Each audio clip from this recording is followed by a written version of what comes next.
सुनिए डॉक्टर श्याम सुंदर पराशर जी की अद्भुत कथा। आज की इस कथा में भक्तों आप लोगों को नारायण के ही अवतार और राजा बलि की कथा सुनाई जाएगी, तो ध्यान से सुनिए इस अद्भुत कथा को। श्री राधे राधे। भी ताकत लगा के भी मगर ने छोड़ा नहीं। हथनियों ने शक्ति लगाई फिर भी बात नहीं बनी। अंत में हथनियां समझ गई अब ये बचने वाले नहीं है, एक एक करके सब छोड़ के चली गई। हाथी चिल्लाता रहा, देवियों मैं अकेला हूं, कहां छोड़ के जा रही हो? हथनियों ने कहा तुम्हें तो मरना ही मरना है, तुम्हारे पीछे हम कोई सब भूखी थोड़ी मरेंगी यहां बैठी बैठी। सब लौट के चली गई। तब हाथी को वैराग्य हो गया, राम राम, मैं सोचता था मेरा इतना बड़ा परिवार है, मेरा कोई दुनिया में क्या बिगाड़ेगा, और एक छोटे से मगर ने मुझे मेरी औकात दिखा दी। ये मृत्यु रूपी मगर है जो बुढ़ापे में सबसे पहले पैर ही पकड़ता है। जहां घुटने खराब हो गए सावधान हो जाओ, मगर ने पकड़ लिया। परिवार बचाने की कोशिश करेगा, सेवा भी एक सीमा तक करेगा, और जब समझ लेगा कि अब ये ठीक होने वाले नहीं है तो खटिया कोने में डाल देगा। वार्ताम पृच्छति कोपि नगे, फिर कोई बात नहीं करने वाला, और अंत में वही परिवार कहने लगता है, प्रभु या तो इनको ऊपर बुला लो अपने पास, या ठीक ही कर दो, अब इनकी सेवा कब तक करते रहे। भार लगने लगते हैं। हथनियां भी यही सोच रही, या तो ये भीतर ही चले जाएं या बाहर ही निकल आवे, इनके चक्कर में हम क्यों फालतू में पड़ी हैं, कब तक बैठी रहे। संसार का यही असली स्वरूप है, समझ लो। प्रीतम जान लियो मन माही, अपने सुख से ही जग बांध्यो, कोहू काहू को नाही। सुख में आन सबई मिल बैठत, रहत चहु दिस घेरे, विपत्ति पड़ी सब ही संग छाड़त, कोहू न आवत नेरे। कोई निकट नहीं आता। हाथी को बात समझ में आ गई, तब इसने सबसे आशा छोड़ करके, आशा एक राम जी से, भगवान से नाता जोड़ा। बहुत प्यारी स्तुति करी, इसको गजेंद्र मोक्ष कहते हैं। ओम नमो भगवते तस्मै यत एतच्चिदात्मकं पुरुषायादि बीजाय परेशायादि धीमहि। पूरे एक अध्याय में स्तुति गाई। इसकी स्तुति में एक भी देवता का नाम नहीं है। एवं गजेंद्र मुपवर्णित निर्विशेषम, निर्विशेष स्तुति। देवता छाए हैं आकाश में, नाम ले तो जाए, जब नाम नहीं लिया तो कौन जाए। प्रभु ने सोचा ये स्तुति किसकी मानी जाए। अंत में प्रभु ने निर्णय लिया, जो किसी की स्तुति नहीं वो हमारी। जो माल किसी का नहीं होता वो सरकारी हो जाता है। इसलिए भगवान ने नाम सुनने की प्रतीक्षा नहीं करी, गरुड़ पर बैठ के चल दिए। और जब इसने देखा कि नारायण आ रहे हैं, तब इसने सरोवर का कमल तोड़ के कमलाकांत को चढ़ाते हुए अब नाम लेके प्रणाम किया। सोमता सरस्वर बलेन गृहीत आर्तो, दृष्ट्वा गरुत्मति हरिम खउपात चक्रम, उत्क्षिप्य सांबुज करम गिरमाह कृच्छ्रान, नारायणाखिल गुरु भगवन नमस्ते। नाम लेके प्रणाम किया, कमलाकांत को कमल निवेदन किया। ठाकुर जी रीझ गए, सूंड पकड़ के हाथी को खींच लिया। ग्राहात विपाटित मुखादरिणा गजेंद्रम, अरिणा चक्रेण ग्राहात मुखाट विपाटितवान। भगवान ने सुदर्शन चक्र से ग्राह का मुख फाड़ दिया और गजराज का उद्धार कर दिया। देखते देखते दोनों ही देह त्याग करके परम धाम को चले गए। हाथी ने कहा, सरकार पुकारा हमने, उबारा आपने उसको, पहले उसका उद्धार हुआ बाद में हमारा। भगवान बोले, भक्तराज जो मेरे चरणों को पकड़ के मेरा भजन कर रहा है उसका उद्धार तो होना पक्का ही है, पर जो भक्त के चरण पकड़ता है पहले मैं उसका उद्धार करता हूं।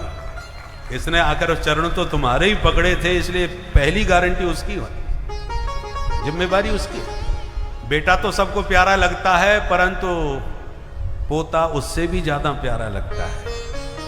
मूलधन से ब्याज में ज्यादा प्रीति होती है। इसलिए भगवान को अपने भक्तों के भक्त ज्यादा प्यारे लगते हैं। भक्तैर भक्त जनप्रिय। इसलिए एक संत कहते हैं, पाप करें प्रभु जी मिले और पाप करें सुख होए, और पाप करें मुक्ति मिले, सो भैया पाप करो सब कोई। बोल बंसी वारे की। और सुनने में आपको बड़ा विचित्र सा लग रहा होगा, ये कैसा दोहा सुना दिया। और बात सही है। कैसे सही है, उसके अर्थ को सही ढंग से समझो।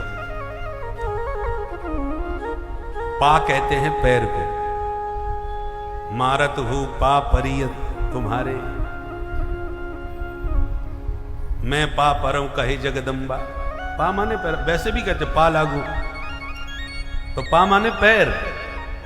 तो पाप करें प्रभु जी मिले, पाप करें नहीं, पाप करें, पैर पकड़ने से प्रभु मिलेंगे। बस ऐसे करते जाओ। पाप करें प्रभु जी मिले, पाप करें सुख होए, और पाप करें मुक्ति मिले, सो भैया पाप करो सब होए। भक्त के पैर पकड़ो या भगवान के पैर पकड़ो, जब तक पैर नहीं पकड़ोगे तब तक कल्याण होने वाला नहीं है। बिना महत पाद रजो अभिषेकम। तो गजग्राह दोनों का उद्धार हुआ। दोनों ही शापित थे। इंद्रद्युम्न नाम का राजा था, जिसने अगस्त मुनि को खड़े होकर प्रणाम नहीं किया तो शाप दिया बाबा ने, जा मूर्ख तू हाथी बन जा। और एक देवल नाम के ऋषि पानी में स्नान करके संध्या बंदन करके सूर्य अर्घ दे रहे थे। हुहू नाम का गंधर्व पानी में डुबकी लगा के आया और बाबा जी का पैर पकड़ के बोला, महाराज जी दंडोत। और बाबा जी ने समझा मगर ने पैर पकड़ लिया। तो बाबा डर के चिल्लाते हुए भागे, बचाओ बचाओ, मगर ने पकड़ लिया। तब ये बाहर निकल के हंसने लगा, महाराज जी मैं हूं, दंडोत कर रहा हूं। बाबा जी का मूड खराब हो गया, दंडोत करने का ये ढंग कौन सा है, मेरे तो हार्ट अटैक हो गया होता। जा दुष्ट तू मगर ही बन जा, साफ दे दिया। वो बेचारा मगर बन गया। इससे क्या सिद्ध हुआ, एक ने पैर नहीं पकड़े तो हाथी बना, दूसरे ने पैर पकड़ा तो मगर बना। तो पैर पकड़ना चाहिए कि नहीं? पैर जरूर पकड़ो, परंतु कब कैसे पकड़ना चाहिए उसका भी तरीका होना चाहिए। हम महाराज जी चले जा रहे हैं, तुम पीछे से पैर पकड़ लो, महाराज जी तो गए चारों खाने चित। अब वो आशीर्वाद देंगे कि अभिशाप देंगे? कई माताओं का तो हाथ यदि चरणों तक नहीं पहुंचे मंच पे तो नीचे से धोती पकड़ के खींच लेते हैं, महाराज ने किधर आ जाओ, पैर तो छुपाए लो। अब बताओ, ऐसे पैर छुए जाएंगे तो आशीर्वाद मिलेगा कि अभिशाप? देश काल परिस्थिति को समझ के चरण बंदन करना चाहिए भाई, नहीं तो उल्टा परिणाम होता है। महाराज जी रेलवे स्टेशन पर ट्रेन पकड़ने पहुंचे, पता चला महाराज जी की ट्रेन उस प्लेटफार्म से जाने वाली है और ट्रेन ने सीटी भी मार दी। और महाराज जी भागे ट्रेन पकड़ने को और बीच में आपने पकड़ लिया। महाराज जी बहुत दिनों के बाद दर्शन भये, आशीर्वाद तो देना पड़ेगा।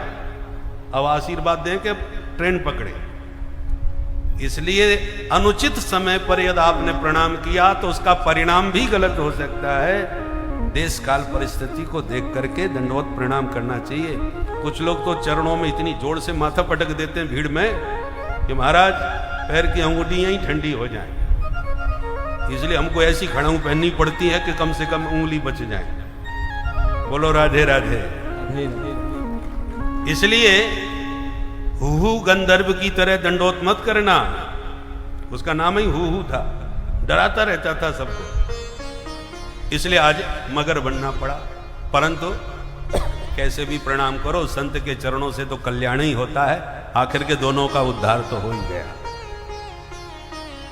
इसके बाद समुद्र मंथन का प्रसंग सुनाया कि एक बार देवता असुर दोनों ने मिलकर के संयुक्त अभियान चलाया कि हम लोग भाई भाई होके लड़ते मरते हैं, ठीक बात नहीं है, चलो मिलकर सागर मंथन करते हैं, अमृत निकालेंगे, अमृत पी के अमर हो जाएंगे, फिर रोज लड़ाई होने दो, मरने वाला कोई नहीं। समझ में बात आ गई दोनों को। तो देवता असुर मिल करके गए समुद्र मंथन के लिए। मंदराचल पर्वत को उठाया, समुद्र में पटका तो डूबता चला गया। भगवान ने तुरंत कच्छप बन के पर्वत को पीठ पर उठा लिया। बोल कच्छप भगवान की। नागराग वासुकी ने उस पर्वत को अपने शरीर से लपेट लिया। अहंकार में दैत्यों ने नागराज का मुंह पकड़ लिया। देवता पूंछ की ओर लग गए। जैसी मंथन प्रारंभ हुआ, कालकूट जहर उत्पन्न हुआ, हाहाकार मच गया। अब क्या होगा? तो सब मिल करके विष लेके भगवान भोलेनाथ के पास गए। देव देव महादेव भूतात्मन भूत भावन त्राहिणा शरणापन्ना त्रैलोक्य दहना त्रैलोक्य दहना। हे देवाधिदेव महादेव, इस त्रैलोक्य को दग्ध करने वाले विष से हमारी रक्षा करो। भोले बाबा ने कहा लाओ, सबके बदले में हमें पिलाओ। ततः करतली कृत्य व्यापिहालाहलं विषम् अभक्षयन महादेव कृपया भूत भावन कृपया भूत भावन। भूत भावन भोलेनाथ ने अंजलि में लेके विष पीना प्रारंभ किया और पीते ही स्मरण आया कि हृदय में राम जी बैठे हैं, कहीं राम जी को कष्ट न पहुंचे। तो राम नाम का सुमिरन किया। रा कहते ही मुंह खुल गया और विष मुंह में भर के मां कह के मुंह का ढक्कन बंद कर दिया और राम नाम के बीच में सारा जहर गले में अटका लिया। न भीतर उतारा न बाहर निकाला। कंठ में विष स्थापित हो गया। कंठ बाबा का नीला पड़ गया।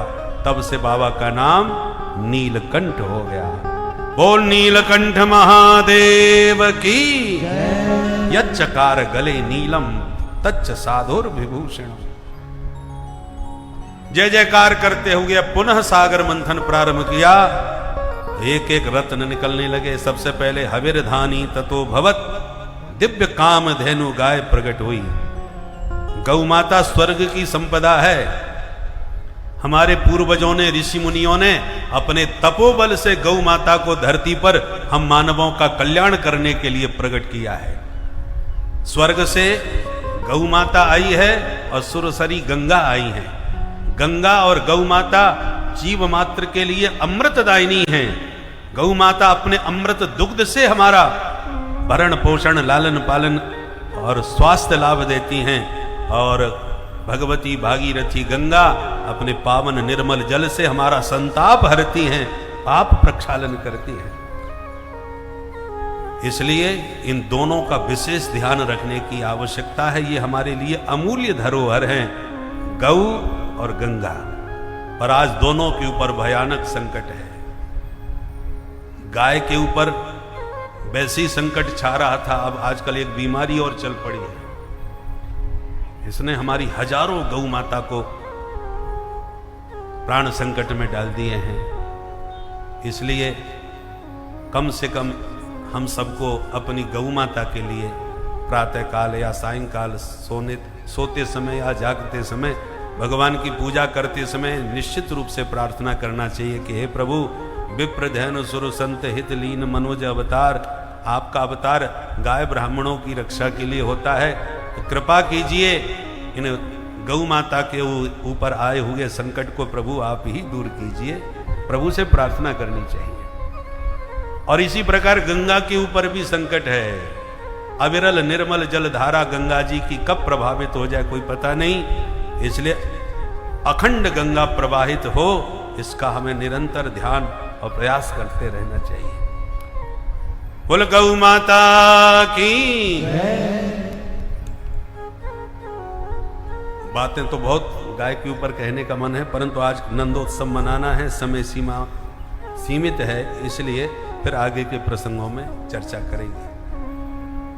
तो जैसे ही मंथन प्रारंभ किया, गाय तो ऋषियों को दान कर दी, चंद्रमा प्रकट हुआ तो महादेव ने माथे पर स्थापित किया, उच्च श्रवा घोड़ा बलि ने लिया, ऐरावत हाथी निकला तो इंद्र ने लिया, कौस्तुभ मणि भगवान ने अपने कंठ में धारण करी, महालक्ष्मी प्रकट हुई जिन्होंने नारायण का वर्ण किया, और पारिजात वृक्ष प्रकट हुआ, रंभादिक अप्सराएं प्रकट हुई उन्हें स्वर्ग में भेज दिया, वारुणी प्रकट हुई, असुरों ने ग्रहण कर ली, पर जैसे अमृत लेके धनवंतरी भगवान प्रकट हुए, दैत्यों ने मार झपट्टा अमृत छीन करके भाग लिए। देवता सब रोते रह गए, भगवान ने तुरंत मोहिनी रूप बनाया, छम छम करते हुए गए और मुस्कुरा के ऐसी बातें बनाई कि दैत्य सब दीवाने हो गए और कहा, देवी जी अब तो आपके हाथ से ही हम अमृत पिएंगे। भगवान बोले, कोई बात नहीं, पिला दूंगी, पर एक शर्त है, थोड़ा कम ज्यादा हो जाए तो मेरे से झगड़ा मत करना। बोले, देवी जी जैसे मर्जी आवे वैसे पिलाओ, हमें तुम पे भरोसा है। अमृत मोहिनी भगवान को दिया। भगवान ने कहा कि इसमें ऊपर पानी पानी है, नीचे गाढ़ा गाढ़ा है, अब मैं कैसे बांटूं? ऐसा काम करते हैं, पहले ऊपर का पानी पानी इन देवताओं को पिलाई देते हैं, बाद में प्योर माल तुम्हें पिलाऊंगी। दैत्य आ गए बातों में, बहुत अच्छी बात है देवी, तुम बड़ी होशियार हो। भगवान ने देवताओं को बुला के इशारा किया, जल्दी लाइन लगाओ। फटाफट भगवान ने देवताओं को अमृत पिलाया और दैत्य टुकुर टुकुर भगवान का मुंह ताकते रहे। भगवान देवताओं को पिलाते रहे अमृत और दैत्यों की तरफ मुस्कुराते रहे। दैत्य मुस्कान पर ही लट्टू बने रहे। उधर स्वरभानु नाम का दैत्य बड़ा होशियार था, उसे शंका हो गई कुछ गड़बड़ है। तुरंत देवता बन के सूर्य चंद्रमा के बीच बैठ गया और जैसे ही इसको अमृत पिलाया, सूर्य चंद्र ने प्रभु को इशारा दिया, महाराज डुप्लीकेट है। भगवान ने पट से उसकी गर्दन उड़ा दी। तब तक तो वह झट से गटक गया, इसलिए मरा नहीं बल्कि दो हिस्से हो गए, जो राहु और केतु के नाम से जाने गए और भगवान अमृत के साथ अंतर्धान हो गए। बोल मोहिनी भगवान की जय। अब दैत्यों को होश आया, हे भैया वो देवी जी किधर गई? एक बोला, देवी जी को छोड़, अमृत किधर गया? ना देवी का पता ना अमृत का। सामने देखा तो देवता डकारे लेके पेट पर हाथ घुमाते नजर आए। दैत्यों का बड़ा मूड खराब हुआ, आपस में बोले, भैया लगता है अपने साथ धोखा हुआ है। क्या? कौन थी पता लगाओ वो धोखा देने वाली। एक बोला, मैं समझ गया, वो थी नहीं, था। कौन? बोले, निश्चित रूप से वो छलिया विष्णु ही था, जो छोरी बन के छमछम करके हम सबको चूना लगा के चला गया। अरे राम राम, ये देवता लोग बड़े छलिया होते हैं, मारो इन सबको। तत्र देवासुरो नामा रणः परम दारुणः। बड़ा भयंकर देवासुर संग्राम छिड़ गया, उसमें सारे दैत्य मारे गए और देवता विजयी होकर के स्वर्ग के अधिकारी बन गए। पर मरे हुए दैत्यों को पुनर्जीवित कर लिया शुक्राचार्य जी ने मृत संजीवनी विद्या से। दैत्यों ने कहा, गुरुजी आपने बचा लिए, बदला लेंगे अब देवताओं से। शुक्राचार्य जी बोले, हमारी बात मानोगे? बोले, मानेंगे। बोले, सबसे पहले तुम ब्राह्मणों को खुश करो, ब्राह्मणों का आशीर्वाद मिला तो विजय पक्की है, कुर्सी तुम्हारी है। ये बात है तो ठीक है महाराज। ब्राह्मणों ने ऐसी सेवा, ब्राह्मणों की इतनी सेवा करी राजा बलि ने। ब्राह्मणों को खुश करने में कितनी देर लगती है। बढ़िया खीर, मालपुआ, रबड़ी, तस्मई चकाचक घुटवाए दो, बढ़िया लिफाफा पकड़ाए दो। फिर देखो महाराज, शरीर वर्चस्व आयुष्म आरोग्य महाविधात, गर्जना के साथ आशीर्वाद बरसता है। और जबरदस्ती पंडित जी का हाथ पकड़ के घोपड़ी पर पटको, महाराज जी ने कहा आशीर्वाद, ऐसे थोड़ी मिलता है। तो ब्राह्मणों को प्रसन्न कर दिया दैत्यों ने खिला खिला के। ब्राह्मण खुश हो गए। तपोमय रथ निर्माण करके बलि को दे दिया, जाओ हमारा आशीर्वाद है, इस रथ में कभी भी तुम्हारी पराजय नहीं होगी, हमेशा विजयी बनोगे। बैठ के रथ पर सीधा हमला किया बलि ने देवताओं पर। देवगुरु बृहस्पति बोले, देवताओं भाग जाओ, बलि के साथ ब्राह्मणों का आशीर्वाद है, इस समय ब्रह्मांड में कोई इसे हरा नहीं सकता। सुनते ही भाग लिए। सारे देवताओं में भगदड़ मच गई और बलि ने स्वर्ग को अपने कब्जे में ले लिया। अब देवताओं की माता अदिति रोती फिर रही है, मेरे बच्चे भटक रहे हैं, मैं कहां जाऊं। कश्यप जी ने कहा, देवी पयोव्रत करो, फाल्गुन के महीने में किया जाता है। मां अदिति ने पयोव्रत किया उस पयोव्रत से प्रसन्न होकर के प्रभु ने प्रकट होकर दर्शन दिया और कहा, मां मैं स्वयं तुम्हारा पुत्र बन के आऊंगा, तुम्हारा कष्ट दूर भगाऊंगा। गर्भ में भगवान पधारे अदिति के ले आए। ऐसे ब्राह्मण भक्त राजा के दर्शन करना चाहिए। बलि ने कहा, क्षमा करना महाराज, ब्राह्मण का बेटा बिना मतलब के तो कहीं नहीं जाता। आप आए हो तो ऐसे ही तो नहीं आए, कुछ तो मन में इच्छा रही होगी। संकोच त्यागिए, मन की बात बताइए, क्या चाहते हैं आप? भगवान बोले, मान गए बलि, तुम महादानी हो। बहुत नाम सुना था मैंने, आज देख लिया। बड़े उदार मना हो, पर हम भी संतोषी ब्राह्मण हैं, हमें कछुना चाहिए। बस देना ही चाहते हो तो पदानी त्रीण दैत्येन्द्र सम्मतानि पदा मम, मेरे पैरों से केवल 3 चरण भूमि नाप करके हमें दान कर दो। बलि हंसने लगा, महाराज त्रिलोकी के राजा के सामने आप 3 चरण भूमि मांग रहे हो? अरे अभी कुछ नहीं बिगड़ा है, जो मन में हो दोबारा मांग लो। भगवान बोले, हम संतोषी ब्राह्मण हैं, पहले ही बता दिया। वित्तम यावत प्रयोजनम, जितना आवश्यक लगा उतना मांग लिया, इससे ज्यादा हम नहीं ले सकते। शुक्राचार्य जी ने देखा, ऐसा पंडित मैंने आज पहली बार देखा है जो लेने से मना कर रहा है, इससे ज्यादा नहीं लूंगा। मैंने बड़े बड़े अष्टोत्तर शत करवाए हैं, ब्राह्मणों के चेहरे मैं पहचानता हूं, पर ये नया ब्राह्मण बोना कहां से आया है? कुछ तो गड़बड़। इतने में यज्ञशाला के ब्राह्मणों ने मंत्र पढ़ा, इदम विष्णुर्विचक्र में त्रेधाने दधे पदम समूढ़मस्य पाग्मुसुरे स्वाहा। शुक्राचार्य जी के कान खड़े हो गए, कुछ तो गड़बड़ है भाई। इदम विष्णु, आंख बंद करके ध्यान लगाया और वामन भगवान समझ गए गुरुजी कहीं गड़बड़ न कर दें। तुरंत बोले, राजन देने का मन हो तो फटाफट जल लो, संकल्प पढ़ो और हम चले, संध्या बंदन का समय हो रहा है, विलंब नहीं करना। ठीक है महाराज, अब छोटी सी भूमि के लिए क्या संकल्प पढ़ना, आपने मांगा मैंने दिया, आप नाप लीजिए। भगवान बोले, झूठी बात, संकल्प तो करना पड़ेगा। अच्छा ठीक है। जल का पात्र बलि ने लिया और उधर शुक्राचार्य जी ने पट्ट से हाथ पकड़ लिया, बलि सावधान। अरे गुरुजी क्या हुआ? बोले, ठीक से देखो कौन है ये?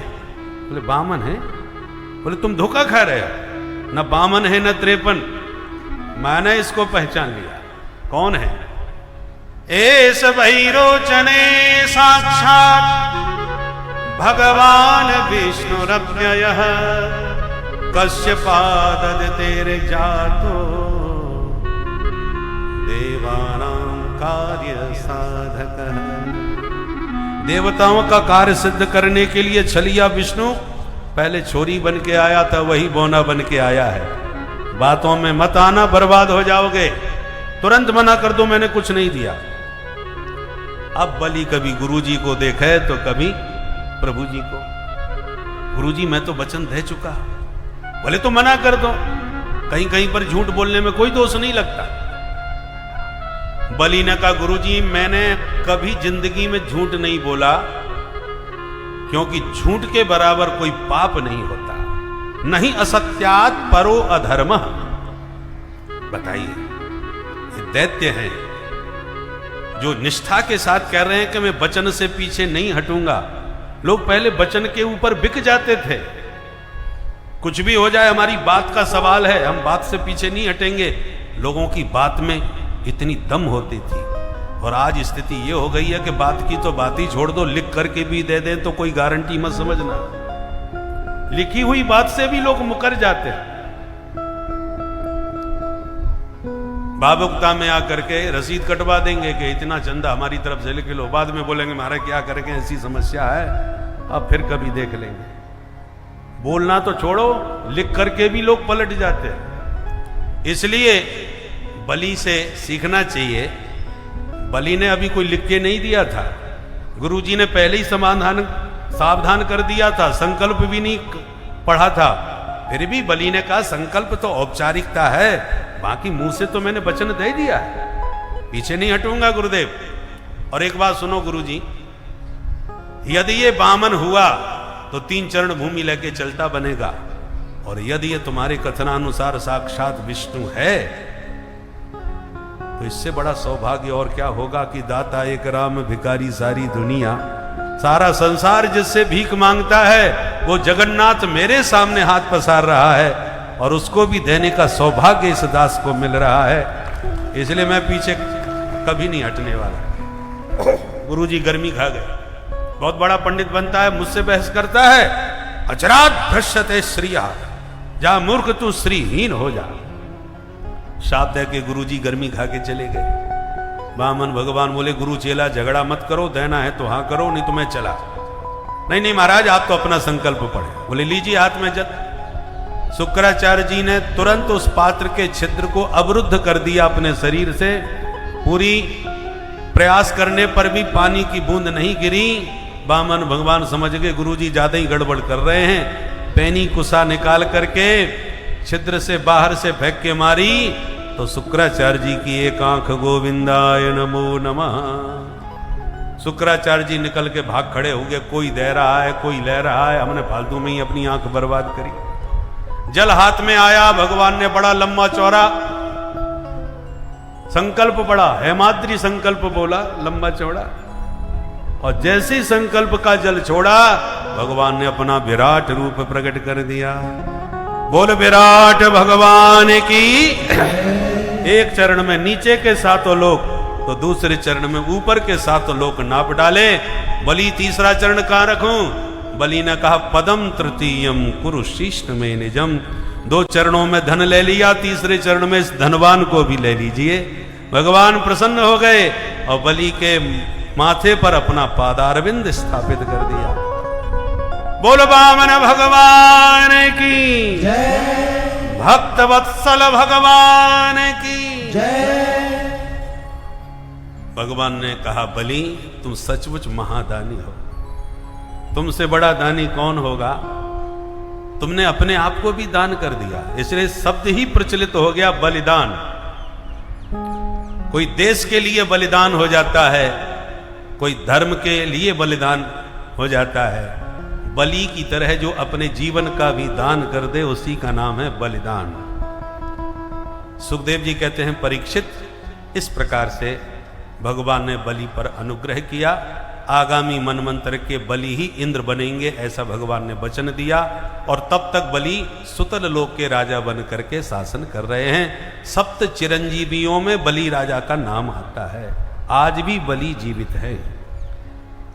आगामी मनमंत्र के ये इंद्र बनेंगे।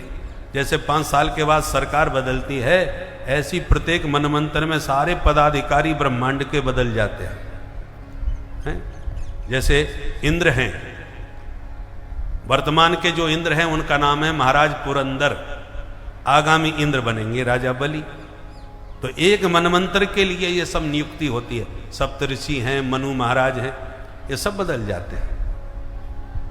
इसलिए राजा बलि को इंद्र पद भगवान ने आशीर्वाद में प्रदान किया।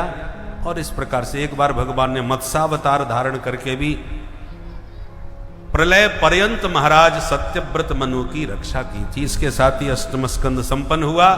अब आइए नवम स्कंद की चर्चा संक्षेप में करें।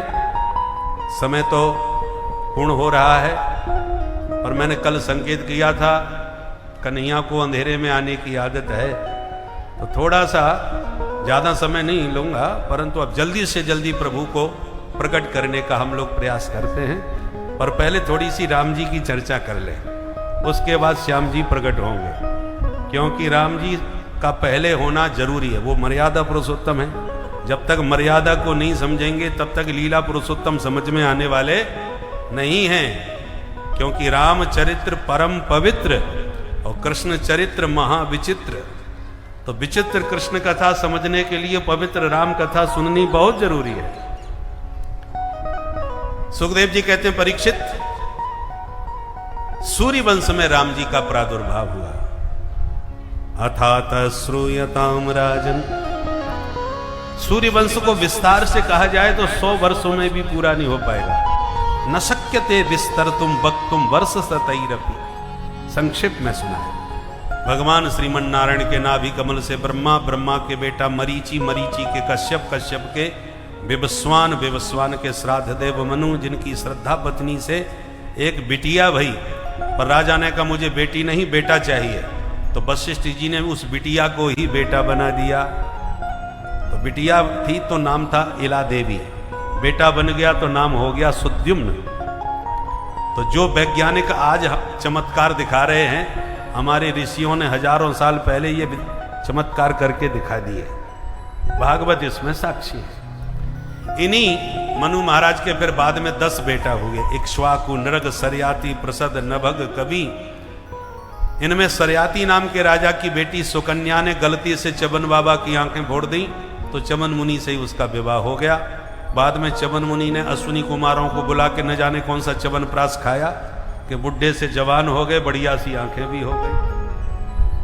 इन्हीं महाराज सरयाति जी के वंश में राजा रेवत हुए, जिन रेवत की पौत्री रेवती का विवाह कन्हैया के भैया दाऊ दादा से संपन्न हुआ था, बलराम जी के साथ। महाराज मनु के दूसरे पुत्र थे नभग, नभग के नाभाग, नाभाग के परम भक्त अम्बरीश। अम्बरीश से विरोध करने पर दुर्वासा जी 1 वर्ष तक भागते रहे। ब्रह्मा विष्णु महेश ने भी शरण नहीं दी। अंत में भगवान ने समझाया कि तुम मेरे भक्त की शरण में जाओ, वही तुम्हें बचाएगा। अम्बरीश के चरणों में दुर्वासा जी लौट के गिरे। तब अम्बरीश ने सुदर्शन की प्रार्थना करी, भगवान के प्रेम की सौगंध दिलाई। तब सुदर्शन शांत हो गए और दुर्वासा जी ने कान पकड़ के कहा, अहो अनंत दासानाम महत्वम दृष्ट मध्य में। हे प्रभु, आपके दासों का महत्व आज मैं भली भांत जान गया।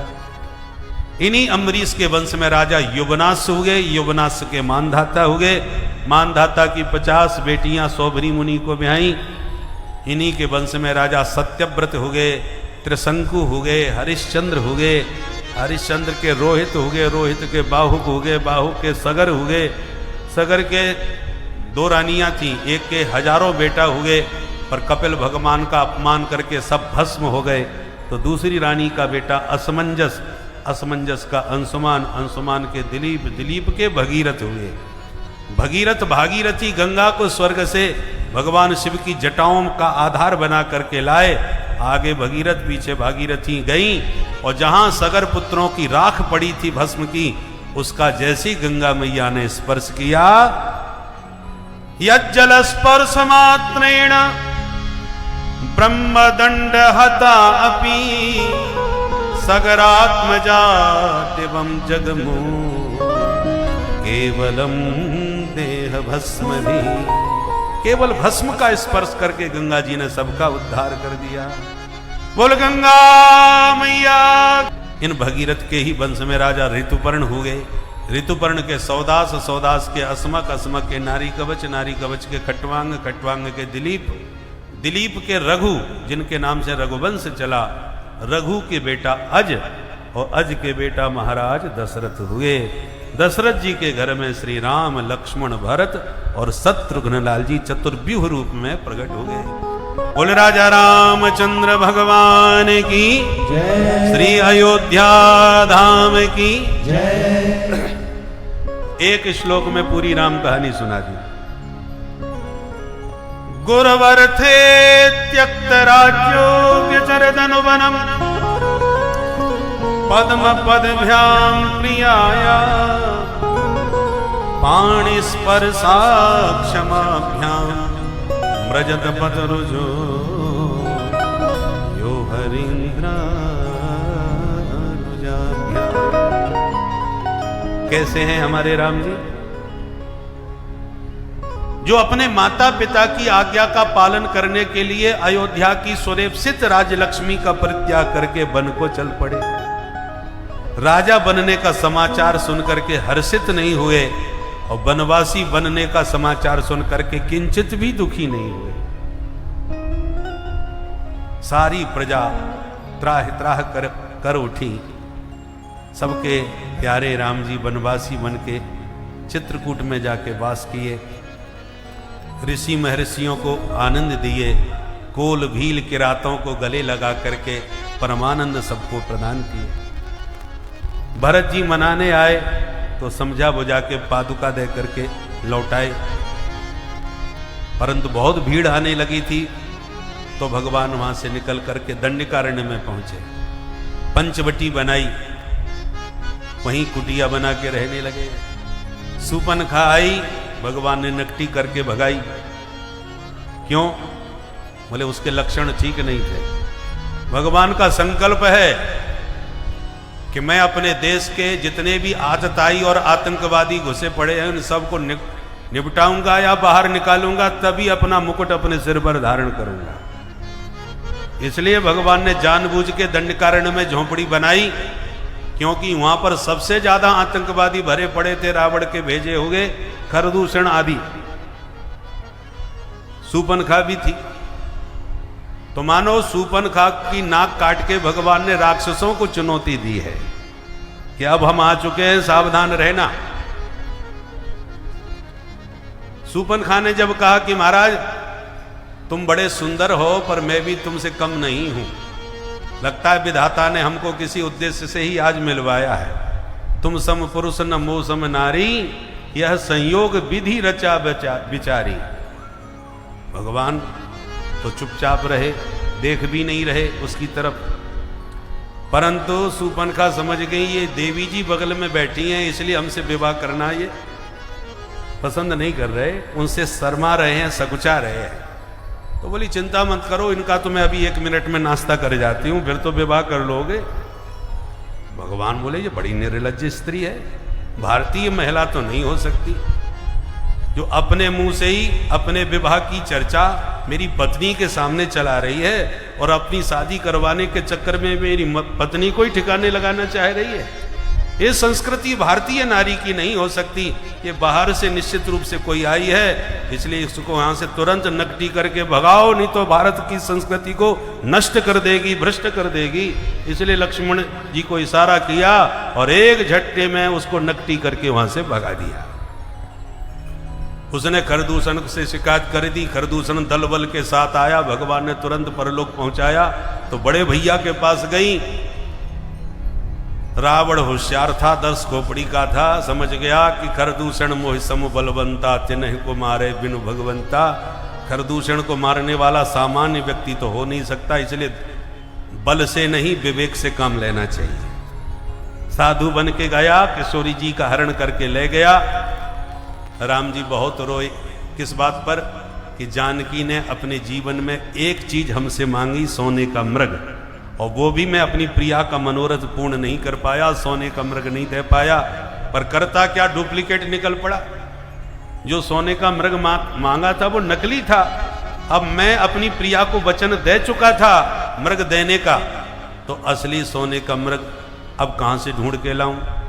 तो ढूंढ रहे थे, जानकी जी को मिल गया सोने का मृग। कौन? अतुलित बलधामम हेम शैलाभरे हम। अनंत बलवंत श्री हनुमंत लाल जी से भेंट हुई।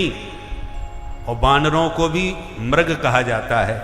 अंतर इतना है कि मृग, ये जो बानर होते हैं वो शाखा मृग के नाम से जाने जाते हैं। शाखा मृग के बड़ मनुसाई, शाखा ते शाखा पर जाई। तो राम जी को लगा जानकी ने सोने का मृग मांगा था, तो सोने का मृग न सही तो सोने का शाखा मृग तो मिल ही गया है, चलो यही भेंट चढ़ाते हैं। प्रिया का मनोरथ इसी से पूर्ण करते हैं। इसलिए भगवान ने स्वर्ण शैलाभदेहम श्री हनुमंत लाल जी को अपनी सोने की मुद्रिका दे करके सोने की नगरी लंका में भेज दी। जानकी जी ने जब हनुमान जी को देखा तो मुंह फेर के बैठ गई। फिर बैठी मन विस्मय भयो। क्यों मुंह क्यों फेर लिया? बोले एक सोने के मृग ने मुझे मेरे प्रभु से इतना दूर कर दिया, अब ये दूसरा सोने का मृग लंका में कहां से आ गया? कहीं मैं और दूर न चली जाऊं। उसी मृग की तरह कहीं ये छलिया ना निकलता तो आग में चलता है। अग्नि में भी जिसकी चमक बनी रहे वो असली, नहीं तो नकली। संयोग से रावण की लंका भी सोने की है तो हनुमान जी भी सोने के हैं। अब कौन खरा कौन खोटा कैसे पता चले?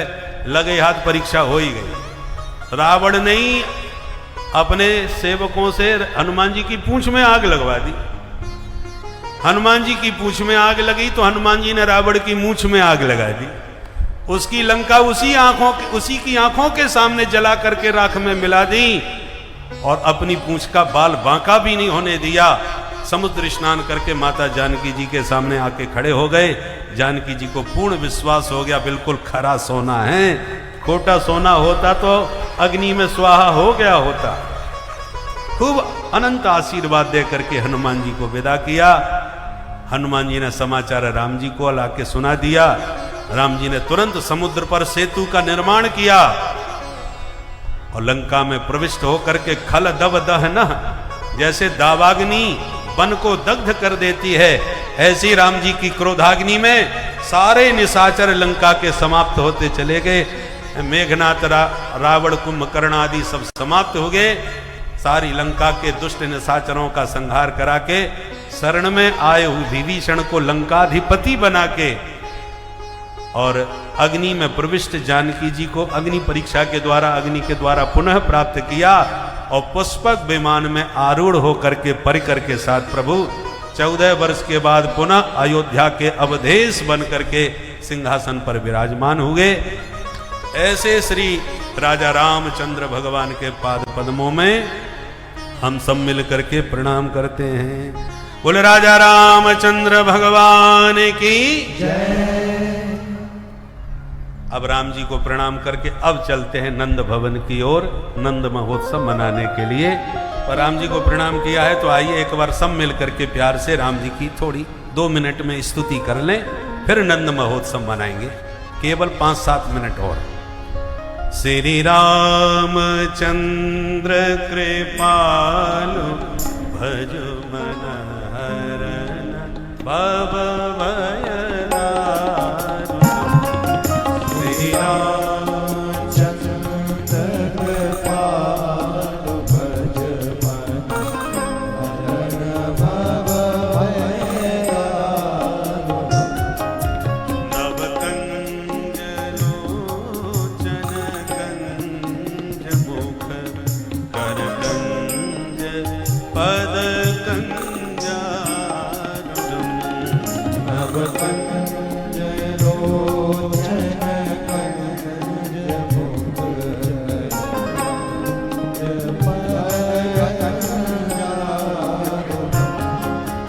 कंदर्प अगणित अमित छवि नवनील नीरज सुंदर।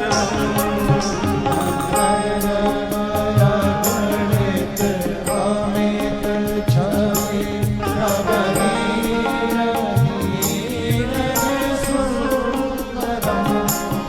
पटपीत मानव धरे रुचि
की सरजू मैया की जय जय सीताराम।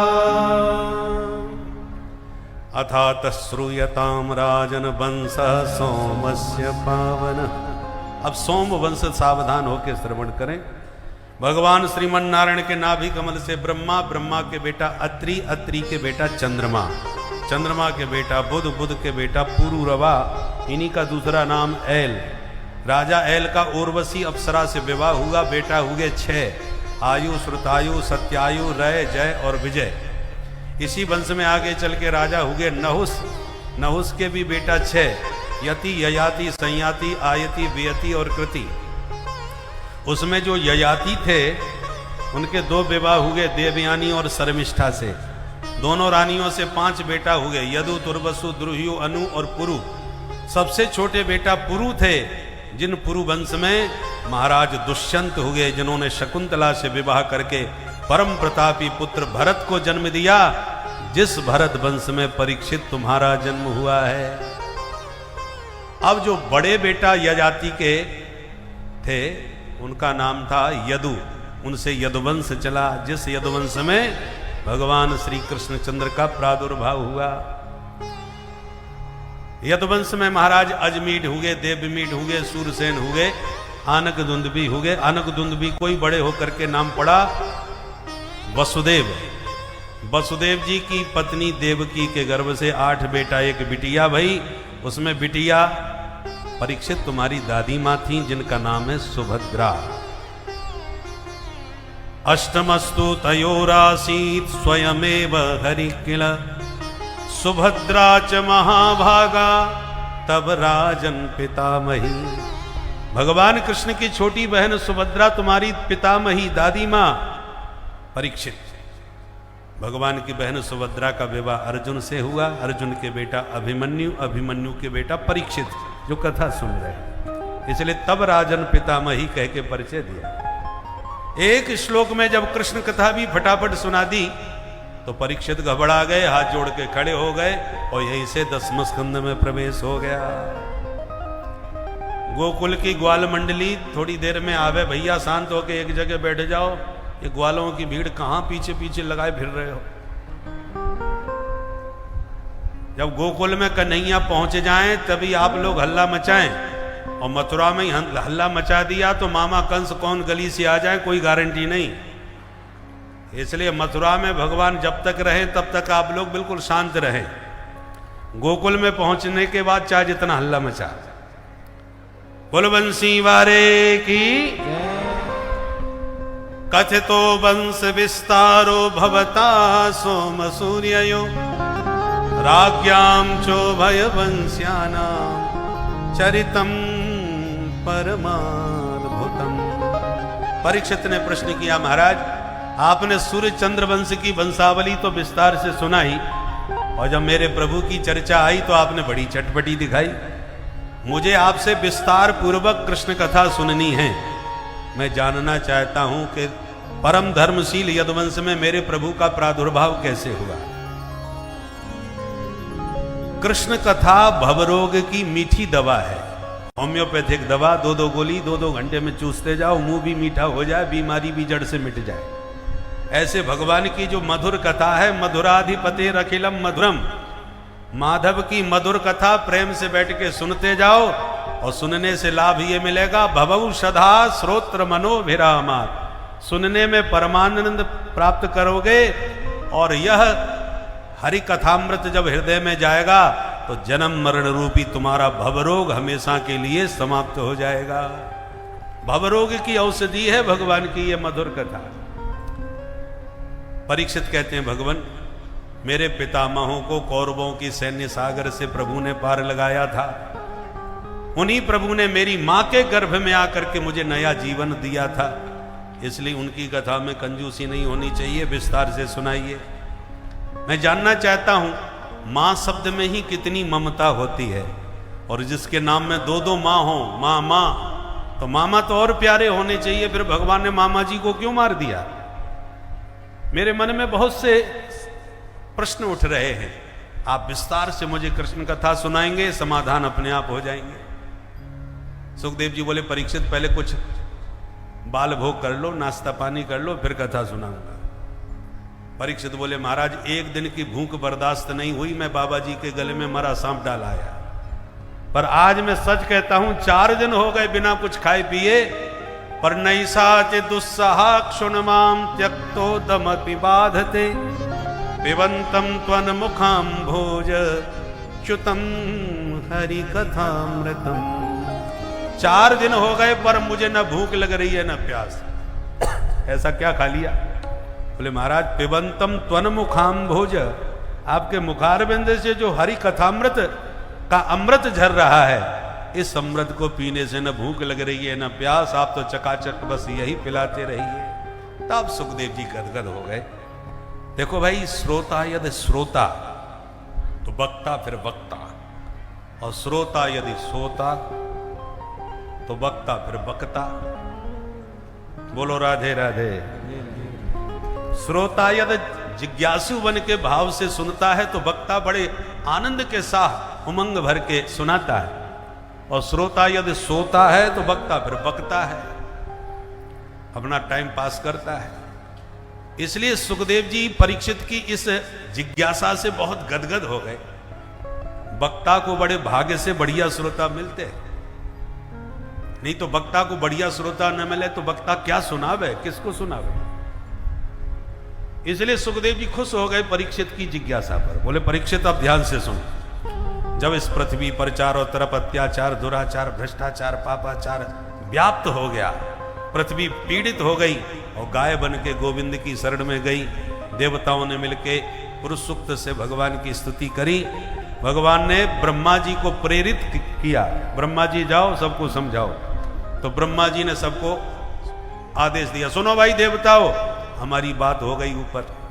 क्या बात हुई है हमें भी बता दो। जब बड़े महापुरुष कोई कहीं से आते हैं ना, तो उनके जो बहुत निकट लोग हैं वो मोबाइल पर उनसे जुड़े रहते हैं और सबको समझाते रहते हैं, भैया फलानी जगह पर महाराज जी आ गए हैं, बस बहुत जल्दी आने वाले, आप लोग धैर्य धारण करो। तो ब्रह्मा जी को भगवान ने बताया, ब्रह्मा जी ने सारे देवताओं को समझाया, सुनो वसुदेव गृहे साक्षात भगवान पुरुष परः। प्रभु से हमारी बात हो गई है, वो वसुदेव जी के घर में बहुत जल्दी साक्षात रूप से प्रकट होने जा रहे हैं। तो तुम भी अकेले मत जाना, क्योंकि वो भी अकेले नहीं आएंगे। उनके साथ में कौन है? बोले जनिष्यते तत्प्रिया, उनकी प्राण प्रिया भी बरसाने में वृषभानु नंदिनी बन के प्रकट होने जा रही हैं। तो सरकार हमारे जुगल जोड़ी से आ रहे हैं, तो तुम अकेले क्यों जा रहे हो? तुम भी जुगल जोड़ी से जाओ। संभवन्तु सुरस्त्रियः, अहे अपनी सुरस्त्रियों को, देवांगनाओं को साथ में लेके जाओ, जोड़ा के साथ स्वागत करो। प्रधानमंत्री, राष्ट्रपति आदि कोई भी वीआईपी जब आते हैं तो उनके आने से पहले व्यवस्था उनके अनुचर बनाते हैं, उनके सेवक लोग बनाते हैं, कहाँ बैठेंगे, क्या करेंगे, क्या खाएंगे, कहाँ रहेंगे। इसलिए देवता पहले आ गए भगवान के आने से भूमिका बनाने के लिए। मथुरा मंडल में चारों तरफ देवी देवताओं के सूक्ष्म रूप से विविध रूपों में अवतार हो गए। मथुरा भगवान यत्र नित्यम सन्निहितो हरि। भारतवर्ष की 7 नगरी मरने मात्र से मुक्ति दे देती है, उनमें से एक नाम मथुरा का है। मथुरा के राजा महाराज उग्रसेन बड़े ही धर्मात्मा सज्जन, पर दुर्भाग्य से बेटा हो गया घोर नास्तिक दुष्ट कंस। कसी हिंसायाम धातु से कंस शब्द बनता है। हिंसा में, मार काट में जिसको आनंद आता हो उसका नाम कंस। इतना दुष्ट था कि एक दिन अपने बाप को ही उठा के जेल में पटक दिया और सत्ता हड़प के जबरदस्ती सिंहासन पर राजा बन बैठा। जिसने विरोध किया उसी की गर्दन उड़वा दिया, तख्ता पलट कर दिया, बाप को ही जेल में डाल दिया। जनता छोड़ती तो किसी को है नहीं। मुंह पे तो बोलने में डर लगे, पर पीछे पीछे सब जनता बात करे, जो अपने बाप का नहीं हुआ वो हमारा क्या होगा। कंस ने सुना कि जनता के भीतर मेरे विरुद्ध कुछ बातें हो रही हैं, कहीं जनता उग्र हो गई तो मैं भी सिंहासन पर ज्यादा समय तक टिक नहीं पाऊंगा, इसलिए जनता को अपने अनुकूल बनाना बहुत जरूरी है। तो कंस ने मीटिंग करके अपने गुप्तचरों से कहा क्या किया जाए जो जनता मेरे अनुकूल बन जाए, मुझे अच्छा समझे। मंत्रिमंडल ने कहा महाराज अच्छे काम करो, जनता अपने आप आपको अच्छा मानने लगेगी। तो इसने क्या किया, अपनी चचेरी बहन देवकी का विवाह वसुदेव जी से पक्का किया और इस विवाह में इतना दान दहेज दिया, पूरी मथुरा को दुल्हन की तरह सजा दिया, इतना जबरदस्त विवाह किया कि देखने वाले दंग रह गए, कानाफूसी करने लगे। भाई सगी बहन तो नहीं है कंस की, पर फिर भी कितनी उदारता के साथ भाई का धर्म निभा रहे हैं महाराज कंस। देखो कितना गजब का विवाह किया है। तो कुछ लोग बोले हाँ महाराज देखने में खतरनाक लगते हैं, दिल के बहुत अच्छे हैं, नारियल जैसा स्वभाव है, ऊपर से कठोर हैं पर हृदय तो बड़ा कोमल है। इन बातों को सुन के कंस को लगा माहौल अब बदल रहा है, मेरे प्रति लोगों का विचार दृष्टिकोण बदल रहा है। तो और ज्यादा नाटक दिखाने लगा। विदाई का क्षण आया तो सारथी को रथ से उतार के स्वयं बहन जी को विदा करने के लिए सारथी बन के घोड़े हाँकने लग गया, फपक फपक के रोने लगा, मगरमच्छ के आंसू निकालने लगा। देवताओं ने देखा बड़ा पाखंडी है, भोली भाली जनता को उल्लू बना रहा है, भावुकता का नाटक करके जनता को उल्लू बना रहा है, इसका असली चेहरा जनता के सामने प्रकट करना बहुत जरूरी है। इसलिए जानबूझ करके आकाशवाणी से देवताओं ने उद्घोषणा कर दी, अस्यास्त्वामष्टमो गर्भो हंतायाम बहसे बुध। ऐ मूर्ख कंस, जिस बहन के विवाह में तू इतना भावुक गदगद है, इसी देवकी का 8वां लाल तेरा बनेगा काल। सुनते ही कंस की आंख हो गई लाल, निकाल के तलवार भगनीम हंतुमारब्ध खड्ग पाणी कचिग्रही, तुरंत अपनी बहन देवकी के केस पकड़ के धरती पर पटक दिया, मारने को तलवार निकाल लिया। वसुदेव जी ने लपक के हाथ पकड़ दिया। महाराज क्या कर रहे हैं आप? ऐसा तवानुजा बाला कृपणा पुत्रिकोपमा। सारा समाज आज तुम्हें देख रहा है, बहन के विवाह की विदाई वेला में आप अपनी बहन की हत्या करोगे जनता के सामने, ऐसा कलंक लगेगा महाराज जिंदगी भर धो नहीं सकोगे। कंस सावधान हो गया, मन में सोचने लगा ये तो सब गड़बड़ कर दिया मैंने, हैं जो उसमें होश खो बैठा, बनी बनाई बात सब बिगड़ गई। पर जनता सब जान गई ये कितना पाखंडी है।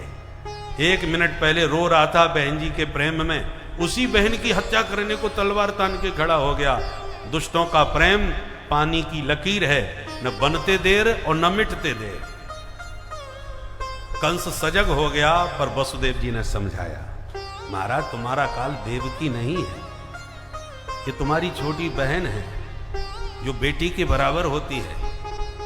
कोई भी वीर पुरुष स्त्री पर हाथ नहीं उठाता, तुम इतने बड़े महान वीर हो के अपनी बहन की हत्या करने जा रहे हो। कंस ने कहा ये मेरे काल को जन्म देगी, तुमने आकाशवाणी नहीं सुनी? वसुदेव जी ने कहा मैंने सुना, पर काल देवकी नहीं देवकी नंदन है, देवकी के पुत्र हैं, तो देवकी की हत्या क्यों? पुत्रों से डर है, मैं वचन देता हूं, पुत्रान समर्पयस्या यतस्ते भयमुत्थितम। देवकी पुत्रों से तुम्हें भय है, तुम्हें सारे देवकी पुत्र तुम्ही को सौंपता जाऊंगा, तुम्हें जो करना हो सो करो। कंस को यह बात को समझ में आई। अच्छा वसुदेव तो एक समझौता करते हैं, क्या? बोले जब तक इसके 8 बच्चे नहीं होते तब तक तुम दोनों को मेरे पास ही रहना होगा। वसुदेव जी ने कहा मुझे स्वीकार है। समझौता हो गया, दोनों को बंदी बना लिया। समय पाकर के पहला बेटा हुआ, नाम रखा कीर्तिमंत। वसुदेव जी ने स्वयं लाके कंस को दिया, ये रहा हमारा प्रथम पुत्र। खुश हो गया कंस, तुम बड़े ईमानदार हो भाई, अपने हाथ से अपना बेटा हमें सौंपने आए हो। तुम भी क्या कहोगे, ले जाओ वापस, खतरा तो 8 में से है, बस उसको लेते आना। ठीक है महाराज। लौटे ही थे वसुदेव कि पहुंच गए देवर्षि नारद। पूरा माहौल जब देखा तो नारद जी ने सोचा ये दुष्ट ऐसे दया दिखाएगा तो जल्दी नहीं मर पाएगा, इसको तो जल्दी निपटाना चाहिए। इसलिए तुरंत कमल का फूल लेके कंस के सामने पहुंच गए और बोले, बताओ राजन ये क्या है? कंस ने कहा, मुझे क्या दिखा रहे हो महाराज, कौन नहीं जानता ये कमल है, आजकल पूरे देश में चारों तरफ यही तो खिल रहा है, आप मुझे क्यों दिखा रहे हो? बोले, हम इसलिए दिखा रहे हैं, क्या तुम बता सकते हो राजन इस कमल में 8वीं पंखुड़ी तुम किसे मानोगे? अब गिनना चालू किया, 1 2 3 4 5 6 7, ये रहा 8। बोले, यहां से क्यों गिनते हो? यहां से गिनो, यहां से गिनो। अलग अलग गिनवाया तो खोपड़ी घूम गई कंस की, अब किसको 8वां माना जाए? अरे गुरुजी, अब मैं समझ गया आप क्या कहना चाहते हैं, रिस्क नहीं ले उठानी चाहिए, बुलाओ वसुदेव जी को, जल्दी बुलाओ। नारद जी तो कह के चल दिए। मूर्ख और संख दूसरों के भूखने से ही बचते हैं, इनका अपना कोई विवेक होता ही नहीं। नारद जी ने ऐसा मंत्र फूंका कि कंस की खोपड़ी घूम गई। तुरंत वसुदेव को वापस बुला के बच्चे को छीन के घुमा के पटक दिया और लगातार कंस के हाथों इसी प्रकार देवकी के 6 पुत्रों की हत्या हुई। सप्तमो वैष्णवम धाम यमनंतम प्रचक्षते। देवकी के 7वें गर्भ में साक्षात भगवान शेष पधारे। भगवान ने उधर योग माया को बुला के आदेश दिया, देवी जाओ और देवकी के गर्भ से शेष जी को आकर्षित करके रोहिणी के गर्भ में स्थापित कर दो और तुम यशोदा मैया की देव बेटी बन जाओ। कंस तुम्हें मारने का प्रयास करेगा तो चतुर्भुजी बन जाना, फिर देखो तुम्हारी कितनी पूजा होती है। दुर्गा मैया, शारदा मैया, अंबिका मैया, कात्यायनी मैया, चंडी मैया, भद्रकाली मैया, भुवनेश्वरी मैया, हजारों नाम से तुम्हारी विख्यात होगी। चारों तरफ तुम्हारी 9 दिन तक जय माता दी की तुम्हारी ही जय जयकार लगेगी। योग माया प्रसन्न हो गई और प्रभु की आज्ञा को स्वीकार किया और सबसे पहले गर्भांतरण किया। आजकल भी होने लगा है। सबसे पहले ये गर्भांतरण योग माया ने किया। देवकी के गर्भ से गर्भ को आकर्षित करके रोहिणी के गर्भ में स्थापित कर दिया। और कंस ने समझ लिया देवकी के 7वें गर्भ का अपने आप पतन हो गया। अब 8वें गर्भ में प्रभु पधारे। देवकी मां का मुख कमल दिव्य तेज से सुशोभित होने लगा। कंस की धड़कन बढ़ने लगी। पहरेदार और बढ़ा दिए, चारों तरफ सुरक्षा। देवता समझ गए प्रभु प्रकट होने वाले हैं, तो गर्भ में विराजमान हरि की स्तुति गाने के लिए सारे देवता उस बंदी गृह में आ गए, स्तुति करने लगे। सत्यव्रतम सत्य परम त्रिसत्यम सत्यस्य योनिम निहितम च सत्ये सत्यस्य सत्यमृत सत्य नेत्रम सत्यात्मकम त्वाम शरणम प्रपन्ना। ये सत्य सत्य कह के स्तुति क्यों गा रहे हैं? क्योंकि देवताओं के मन में एक भय है। किस बात का? कि भगवान ने हमको वचन दिया था कि विनाशाय च दुष्कृताम, सारे दुष्टों का विनाश कर दूंगा, तुम निश्चिंत रहो।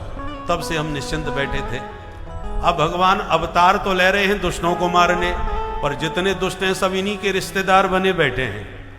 कोई मामा कोई फूफा, तो मामा फूफा के चक्कर में उन पर कृपा न कर दें, ऐसी न छोड़ के चले जाएं। इसलिए देवता बोले सत्यव्रतम, आप सत्य व्रतधारी हो, जो व्रत आपने लिया है पूरा करना। मामा हो चाहे फूफा, किसी को छोड़ के मत जाना, सबको यहां से निपटा के ही जाना सरकार। इसलिए वचन याद दिलाने के लिए सत्य की दुहाई दे रहे हैं। स्तुति करते करते देवकी मां को प्रणाम करके देवता चले गए।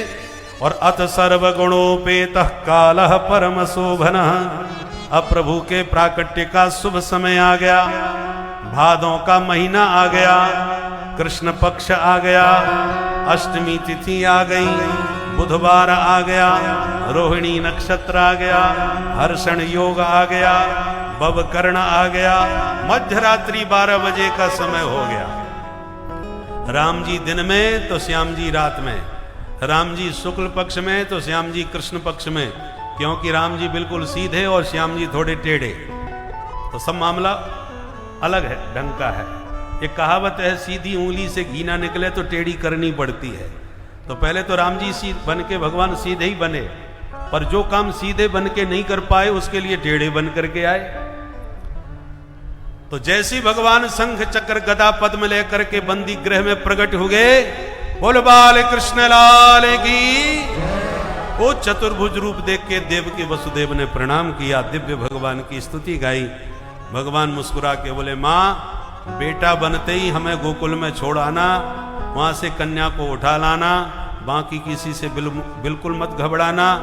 आपने कठोर तप करके मुझे पुत्र के रूप में मांगा था, इसलिए तुम्हारा बेटा बन के आज आ रहा हूं। ये सारी बातें प्रभु ने प्रकट होकर समझाई। और इसके बाद इत्युक्तासीत् हरिस्तूष्णीं भगवान आत्ममायया पित्रो संपश्यतो सद्यो बभूव प्राकृतः शिशु। सारी बातें समझा करके माँ देवकी की गोदी में नन्हे से लाला बन के प्रभु प्रकट हो गए। बोल बाल कृष्ण लाल की जय। और रोए गाए बिल्कुल नहीं, बिल्कुल मौन। हरिस्तूषणी, चुपचाप रहे। रामावतार में तो पैदा होती बड़ी जोर से गला फाड़ के रोने लगे थे। सुन बचन सुजाना रोदन ठाना, होए बालक सुरभूपा। पर राम जी तो रोए, श्याम जी ने तो आवाज ही नहीं निकाली। क्यों? क्योंकि जानते हैं रामावतार में जब रोने लगे तो दास दासियां मंगल गीत गाती नाचती कूदती आई। और कन्हैया जानते हैं कहीं हम रो पड़े तो मामा जी लाठी बंदूक लेकर के भागे भागे चले आएंगे, माहौल सब बिगड़ जाएगा, खतरनाक वातावरण है, इसलिए शांत रहो। इसलिए ठाकुर जी ने आवाज बिल्कुल नहीं निकाली, मौन रहे। वसुदेव जी ने भी देर नहीं लगाई, तत्काल प्रभु को उठाया, सूप में लेटाया, सिर पर बैठाया। चलने लगे तो हाथ की हथकड़ी बेड़ी अपने आप खुल गई, दरवाजे अपने आप खुलते चले गए, पहरेदार खर्राटे बजा करके सोए गए। मतलब जीव का जगदीश से जैसे ही संबंध जुड़ता है उसके भवबंधन अपने आप खुल जाते हैं, अज्ञान के कपाट सब हट जाते हैं, काम क्रोध लोभ मोह रूपी शत्रु सब सो जाते हैं और वसुदेव की तरह जीव शुद्ध बुद्ध और मुक्त हो जाता है। वसुदेव जी मुक्त हो गए माधव के संबंध से। जैसे ही बाहर निकले आकाश के मेघों ने दर्शन किए। हम भी घनश्याम प्रभु भी घनश्याम, हम भी सामले सरकार भी सामले, हम जल बरसाते हैं ये कृपा बरसाते हैं। बहुत कुछ तालमेल एक सा है। तो हमारे पास देने के लिए कुछ है ही नहीं, पत्रम पुष्पम फलम तो नहीं है, पर तोयम पर्याप्त है। तो चलो जल से ही स्वागत कर देते हैं अपने घनश्याम का। तो पानी की मंद फुहारों से, आकाश मंडल से आकाश के घनश्याम हमारे घनश्याम के ऊपर जल वृष्टि करने लगे, पानी की फुहारें छोड़ने लगे। बवर्ष पर जन्य उपासु गर्जिता, से सोन बगार बारी निवारयन पड़े, बारी निवारयन पड़े। तो मंद मंद पानी की फुहारों से स्वागत किया भगवान का। शेष भगवान समझ गए इनको पानी बरसाने की पड़ रही है, सरकार हमारे नन्हे से है, कष्ट न पावे, इसलिए हजार फन तान के छत्र बन के पीछे पीछे चल दिए। शेषोन्वगात, शेषः अन्वगात, वारी निवारयन फणई, फणों से वारी का निवारण करते अन्वगात पीछे पीछे चले जा रहे हैं। जमुना महारानी ने दूर से दर्शन किए, मेरे होने वाले पतदेव पधार रहे हैं, तो बिना पाद प्रक्षालन के नहीं जाने दूंगी, चरण तो जरूर छूंगी। जो जमुना पार करने का प्रयास किया वसुदेव जी ने, जमुना जी में बाढ़ आ गई, पानी बढ़ते बढ़ते कंठ तक पहुंच गया। वसुदेव जी घबराने लगे कहीं डूब ना जाऊं। प्रभु समझ गए देवी जी को हमारे चरण छूने की पड़ रही है, पिताजी हमारे डूबे जा रहे हैं। तुरंत अपना चरणारविंद प्रभु ने नीचे इतना लटका दिया कि उनके श्री चरणों का स्पर्श होते ही यमुना की धारा तत्काल वसुदेव जी के घुटनों के बराबर हो गई। बोले जमुना मैया की।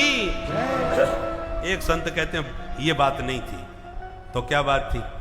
बोले जमुना जी में बाढ़ आई अपने प्रियतम का मुखमंडल निहारने के लिए, देखूं तो सही मेरे होने वाले पति कैसे हैं। शादी के पहले मुख देखने का आनंद ही कुछ और होता है।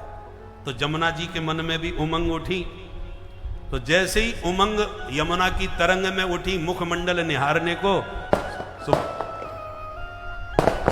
अभी रास्ते में, भैया जरा पहुंचने दो, अभी ठाकुर जी रास्ते में हैं, गोकुल में पटाखे फोड़ना अभी नहीं भैया, जरा शांति का परिचय दो। बोल बंसी वारे की। तो पति का तो मुंह दिखा नहीं, ससुर जी की दाढ़ी पहले दिखाई पड़ गई, इसलिए बेचारी जमुना शर्मिंदा होके ससुर जी के चरणों में झुक गई। बोल जमुना महारानी की। इस प्रकार से जमुना पार करके नंद भवन में जाके लाला को सुला के लाली को उठा लाए, और जैसे ही वापिस आए हथकड़ी बेड़ी लग गई, दरवाजे सब बंद। पहरेदार कन्या के रोने की आवाज सुन करके जाग गए, कंस को खबर दिए। कंस दौड़ा दौड़ा आया, कन्या को पैर पकड़ के उठाया, आकाश में घुमाया, कन्या हाथ छोड़ा करके आकाश में उड़ गई। प्रकट होके बोली, पापी मुझे क्या मारेगा, तुझे मारने वाला पैदा हो गया। कंस कांप गया, बहन जी कहां पैदा हुआ है, नाम तो बता दो। कन्या बोली, पूरी जन्म पत्री नहीं बताऊंगी, तेरे आसपास ही हुआ है, तू अपने आप ढूंढ लेना। यत्र क्ववा पूर्व शत्रु माहिंसी कृपणान वृथा। और इतना कह करके वह देवी विंध्याचल पर्वत पर जा करके विराजमान हो गई, जो विंध्यवासिनी मैया के नाम से जानी गई। बोल विंध्यवासिनी मैया की। कंस चरणों में गिर गया देवकी के। बहन जी आज पहली बार पता चला ये देवी देवता भी झूठ बोलते हैं, मुझे माफ करना बहन जी। पहले देवताओं ने कहा था कि तेरा 8वां लाल मेरा बनेगा काल, और ये देवी कह रही है मेरा काल तो कहीं पैदा हो गया। तो या तो देवी झूठी या देवता झूठे। देवम अपि अनृतम वक्ति नमर्त्या एव केवलम। अब मनुष्य ही झूठ नहीं बोलते, देवता भी झूठ बोलने लगे हैं। मुझे माफ करना बहन जी, मैंने तुम्हें बहुत कष्ट दिया। और ऐसा कह के देव के वसुदेव को मुक्त करके कंस अपने घर गया। पर उधर नंद भवन में क्या हुआ, केवल 2 मिनट के लिए और बैठ जाइए सब, सिर्फ 2 मिनट के लिए। 2 मिनट में आप पहले ये सुने कि नंद भवन में उत्सव मना कैसे, उसके बाद उत्सव मनाएं। और उत्सव मनाते समय भी ध्यान रखें, खूब प्रेम से नाचे कूदें, बधाइयां लूटें, पर इतना ध्यान रखें कहीं खुद ही ना लूट जाए। क्योंकि जब हमारे नंद नंदन पधारते हैं तो उनकी मंडली के 2-4 सदस्य उनके साथ आज के दिन जरूर आते हैं।